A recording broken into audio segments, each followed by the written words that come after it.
बाद हमारे पास है रिव्यू।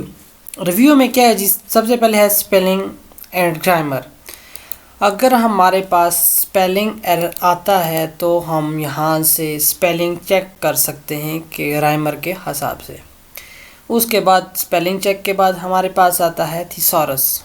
जैसे आधे लोग, बाज़ लोग ऐसे भी पढ़ते हैं थिसरस, हम थिसॉरस पढ़ते हैं। तो थिसॉरस क्या है, हम यहाँ पे टाइप कर लेते हैं किसी भी वर्ड के में हमें फर्दर ऑप्शन इसके मिल जाएं। यहाँ पे हम कंप्यूटर लिखते हैं और थिसॉरस करते हैं और हमारे पास इसके और फर्दर ऑप्शन आ जाएंगे। यार इसमें ये चीज़ें आप यहाँ पे ऐड कर सकते हैं। और ये देखें हमारे पास प्रोसेसर आ गया, ये सब कंप्यूटर के रिलेटेड चीज़ें आ गई। यहाँ से हम लैपटॉप कोई चीज़ भी यहाँ से हम ऐड कर सकते हैं। उसके बाद यहाँ से हम लैंग्वेज भी चेंज कर सकते हैं। हमने इंग्लिश रखी हुई है तो हम यहाँ से चेंज कर सकते हैं। उसके बाद हमारे पास प्रूफिंग में आ जाता है वर्ड काउंट। ये वर्ड काउंट करता है और आपको बताता है कि आपके पास कितने पेजेस हैं, कितने वर्ड्स हैं, कितने कैरेक्टर्स हैं, पैराग्राफ, लाइनें कितनी हैं। ये तो सिंपल सी चीज़ है, ये इतने काम की नहीं पर अक्सर यूज़ होती है।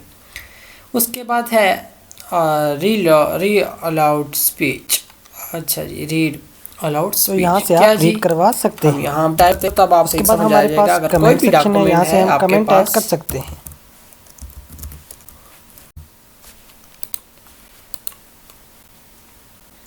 तो ये हमारे पास कमेंट ऐड हो गया। उसके बाद यहाँ से हम डिलीट कर सकते हैं कमेंट को। और ये प्रीवियस और नेक्स्ट, मिसाल के तौर पे हमने चेंजेस पे भी कमेंट ऐड कर लिया, यहाँ पे हम ऐड कर लेते हैं। तो हम ये नेक्स्ट पे जाएंगे तो हमारे पास नेक्स्ट उस पे चला जाएगा कमेंट पे, और प्रीवियस पे जाएंगे तो ये हमारे पास बैक वाले उस पे चला जाएगा। और यहाँ से हम कमेंट शो करवा सकते हैं। उसके बाद हमारे पास ट्रैक चेंजेस आ जाता है, ट्रैकिंग वाले टैब में आते हैं। ट्रैकिंग वाले टैब में क्या है जी, हम यहाँ जाते हैं ट्रैकिंग चेंजेस में। हम चाहते हैं कि हमारी कोई स्पीच है तो वो इसमें चेंजेस ना कर सके। अक्सर होता है चेंजेस कर देते हैं, तो कोई और भी आपका कंप्यूटर या लैपटॉप या पीसी यूज़ कर सकता है। तो आप उस पर रिस्ट्रिक्शन लगाना चाहते हैं, उस पर आप ट्रैकिंग लगाना चाहते हैं, तो आप यहाँ पे इसे यहाँ पे आते हैं ट्रैक चेंजेस पे और ट्रैक चेंजेस कर देते हैं यहाँ पे। और ऑल मार्कअप आपने रखना है तो शो कोई चीज़ भी चेंज नहीं मतलब होगी। उसके बाद हमारे पास देखते हैं कंपेयर। ये काम की चीज़ है, हम कंपेयर से एक दूसरे डॉक्यूमेंट को कंपेयर कर सकते हैं। रिस्ट्रिक्शन से रिस्ट्रिक्शन लगा सकते हैं, कहीं किसी भी डॉक्यूमेंट पर हम रिस्ट्रिक्शन लगा सकते हैं। उसके बाद हम व्यूज़ को देखते हैं, उसमें क्या है।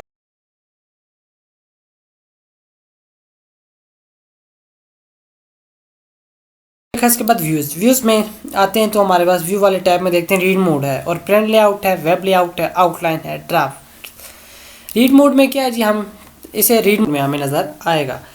उसके बाद यहाँ से हम दोबारा देखते हैं तो बाय डिफ़ॉल्ट हम प्रिंट लेआउट ये होता है हमारे पास, ये हम प्रिंट के लिए यूज़ करते हैं कि हमें प्रिंट में ये कैसा दिखेगा, नज़र आएगा। उसके बाद वेब लेआउट होता है, वेब ये हमें वेबसाइट में कैसे ये टेक्स्ट नज़र आएगा, तो ये हमें इस तरह से नज़र आएगा। आउटलाइंस को देखते हैं और उसके बाद ड्राफ्ट्स में देखते हैं तो ये चीज़ें हमें इस तरह से नज़र आएंगी। और बाय डिफ़ॉल्ट ये हमारे पास प्रिंट लेआउट ही होता है।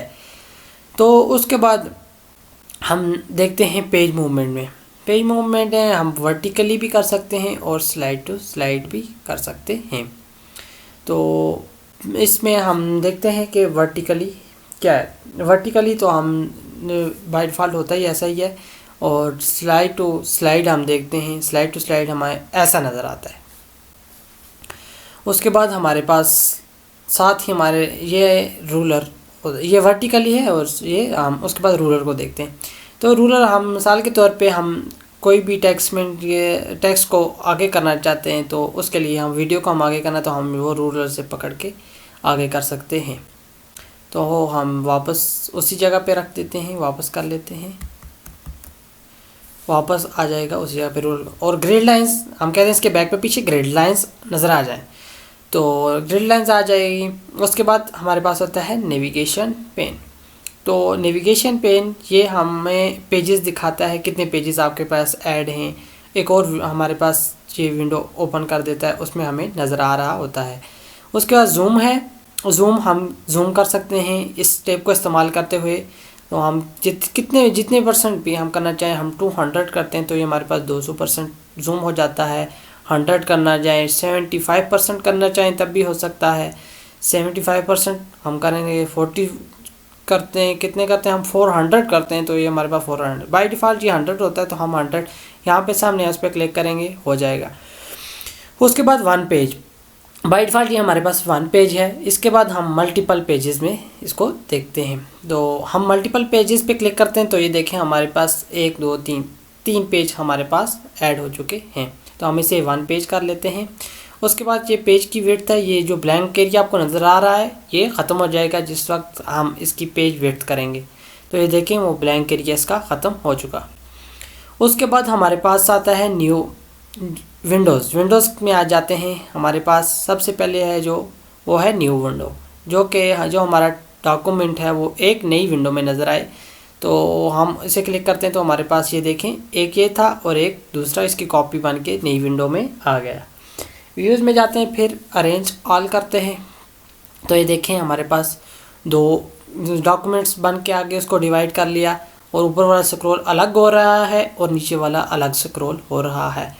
तो ये हम यहाँ से कर सकते हैं। व्यू साइड बाय साइड, तो ये साइड बाय साइड भी हमें नज़र आ गया है। उसके बाद व्यू साइड बाय साइड हमने कर लिया। उसके बाद हमारे पास देखें यहाँ इस तरफ भी स्क्रॉल हो रहा है और उस तरफ भी हम स्क्रॉल कर सकते हैं। साइनक्रोनस स्क्रॉलिंग ये भी हम यहाँ से कर सकते हैं। एक पेज पहले दोनों पेज हो रहे थे तो आप देखें ये एक पेज होके स्क्रॉल हो रहा है। इसको भी करके देख लिया और हमने उसे भी स्क्रॉल करके देख लिया है। उसके बाद हमारे नेक्स्ट पे हम जाते हैं तो हमारे पहले हम विंडो छोटी कर लेते हैं। तो हम उसे वापस उसी जगह पे करना चाहते हैं तो हम यहाँ पे आते हैं, रीसेट विंडो पोजीशन करते हैं तो वो देखें वो अपनी जगह पे दोबारा रीसेट हो गया। उसके बाद हमारे पास आता है स्विच विंडोज़।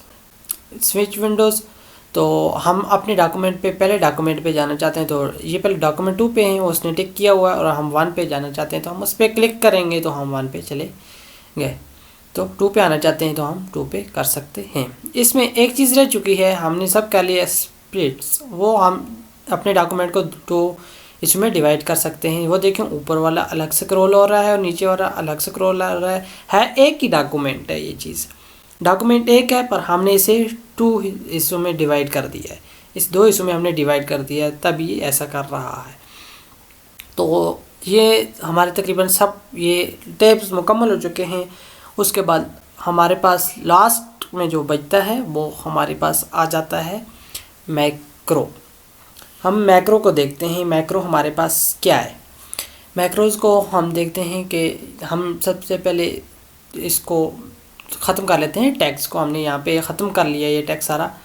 तो इसके बाद हम मैक्रो ऐड करना चाहते हैं तो हम यहाँ पे कोई टैक्स लिख रहे हैं तो यहाँ से हम रिकॉर्ड कर सकते हैं। ये हम डेटा स्टूडियो के नाम से रख लेते हैं ये, और हम ये कह रहे हैं कि हमारे ये टैक्स लिख रहे हैं, हम डॉक्यूमेंट बना रहे हैं और ये साथ रिकॉर्ड होता रहे और डिलीट ना हो। तो यहाँ पे हम ये कुछ भी लिख देते हैं और कहते हैं कि अगर ये कोई डिलीट भी कर दे तो ये हमें वापस चाहिए, वापस आ जाना चाहिए, तो ये रिकॉर्ड हो रहा होता है। तो यहाँ से हम जाके वहाँ पे करेंगे जी स्टॉप रिकॉर्डिंग स्टॉप हो गई, ये सेव हो गया, उसने रिकॉर्ड कर लिया था। अब हम यहाँ से डिलीट करना चाहते हैं तो हम यहाँ से इसे डिलीट कर देते हैं। तो ये देखिए हमारे पास ये डिलीट हो गया। डिलीट होने के बाद हम कहते हैं यार ये तो मुझे वापस चाहिए था, तो हम जाएंगे व्यू मैक्रो और हम किस नाम से डेटा 222 के नाम से बनाया था, रन करेंगे, देखें हमारे पास ये आ गया। तो अल्हम्दुलिल्लाह मुझे लगता है कि ये हमारा आज का व्यूज़ कंप्लीट हो चुका है। ये सारा जो हमने कंप्लीट कर लिया है तो इंशाल्लाह इंशाल्लाह हमारा वर्क कंप्लीट हो चुका है। तो इसके बाद हमारी नेक्स्ट वीडियो होगी वो एक्सेल पर होगी। सबसे पहले आपने मेरे चैनल को लाइक, सब्सक्राइब, शेयर और कमेंट ज़रूरी करना है। तो उम्मीद करता हूँ कि जो मैंने वर्ड सिखाया है आपको, ये पूरी वीडियो हो चुकी है, वर्ड कंप्लीट हो चुका है, वो समझ आ गया होगा। इंशाल्लाह नेक्स्ट वीडियो